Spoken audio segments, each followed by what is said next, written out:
ஐயா வைகுண்டர் பற்றி நான் அறியவில்லை என்றும் அந்த வைகுண்டநாதரை குறைவாக பேசிய ரங்கராஜன் நரசிம்மன் அவர்களை நான் வன்மையாக கண்டிக்கிறேன்.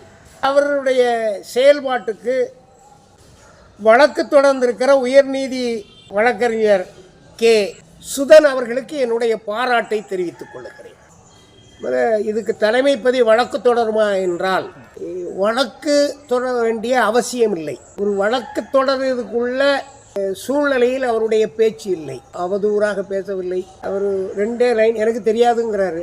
அதனால் அவர் மீது வழக்கு தொடர வேண்டிய அவசியம் இல்லை. அவருடைய பேச்சு பாதிக்கிறது என்று நினைத்து யாராவது நாடினால் அவர்களுக்கு தேவையான உதவியை ஒரு வழக்கறிஞர் என்கிற நிலையில் நானும் அறக்கட்டளையும் செய்வோம்.